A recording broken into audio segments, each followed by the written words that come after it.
Hi guys, welcome to the gift of the Magi. We are going to be talking about your first exercise, stocking up on figurative language in this video. But let me explain a little introduction.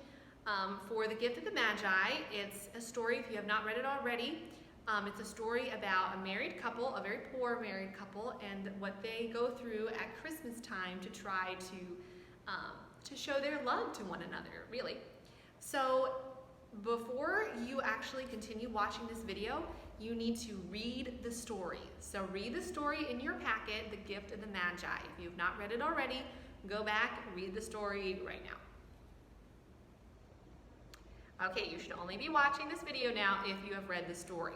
We're going to be doing some exercises to analyze it. So there are 3 little videos and you can watch them all today so that you know exactly what to do and you can finish these exercises at your own pace so that you're ready to go.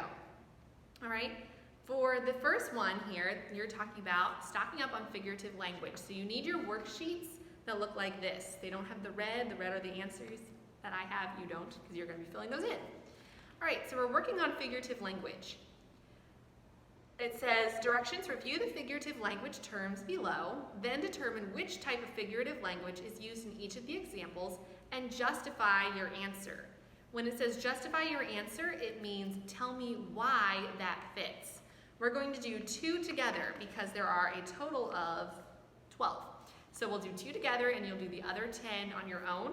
But first let's talk about what each term means. So you have them in the box there on your paper. I'm also going to show you them in these little fireplaces here. So the first term is hyperbole. Hyperbole, that's an exaggeration that could not possibly be true. An exaggeration that could not possibly be true. For example, I got bitten by 1,000,000 mosquitoes tonight. That's hyperbole. There were not 1,000,000 mosquitoes that bit you. Okay, that's way more. All right, our second term is allusion. Allusion. Allusion is a reference to a person, place, thing, or event from history, literature, the arts, sports, science, or pop culture. So it's the idea of referring to a person from something else. Okay, so for example, if I'm using examples and I say, Albert Einstein said, or not said, but just like Albert Einstein, we're going to do this. Okay, I've made an allusion to Albert Einstein. I've talked about him, made a reference to him, a character from history. Okay, personification. This is a fun one. Personification. That's giving human qualities, character traits, to non-human things. Personification.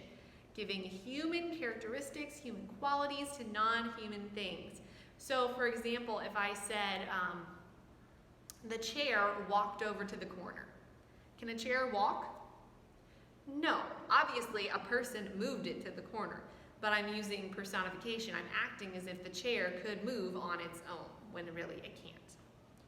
All right, our next one, this is another fun one. This is simile. Simile. So a simile is a comparison of 2 unlike things using the word like or as. So when you compare 2 things using the word like or as, if I say, for example, if I say, he was as cold as ice. That's a simile. You're comparing a person to ice by saying he's as cold as ice. So if you use the word like or as, either one of those words, you're using a simile. All right, and our last one that we're talking about is alliteration. Alliteration. That is the repetition of initial consonant sounds among words in a series. The repetition of initial consonant sounds in the words of a series. Initial means the starting letter. So if I am speaking and I say, I want cookies, cake, Coke, and candy, I just use alliteration. Cookies, cake, Coke, candy. 4 C's all in a row. That's alliteration. So the starting sound all being the same letter. All right, let's look at number 1. So now Della's beautiful hair fell about her, rippling and shining, like a cascade of brown waters. Okay, I I've used one of those 5 things that I talked about, either hyperbole, illusion, personification, simile, or alliteration in this sentence.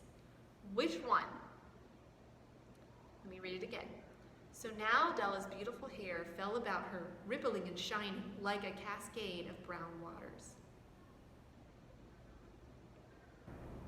Do you see it? What type of figurative language is used? Simile. Simile. And why would it be simile? Because Della's hair is compared to a cascade. A cascade is something that's falling, okay, like a waterfall. It's compared to a cascade of brown waters using the word like a cascade. Okay, so now do you kind of get the idea of what you're supposed to do, how you're supposed to justify it? Let's do one more and then you can finish the rest. There was no other like it in any of the stores, and she had turned all of them inside out. Which one? Look at the definitions for hyperbole, illusion, personification, simile, alliteration. Which one would it be? I'm going to read it one more time. There was no other like it in any of the stores, and she had turned all of them inside out.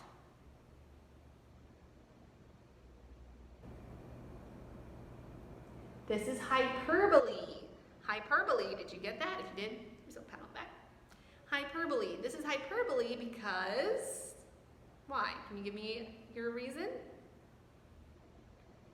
Because Della could not have possibly turned all of the stores inside out and looked at every single area of every single store, right? She couldn't possibly have done that. So that was a little bit of an exaggeration.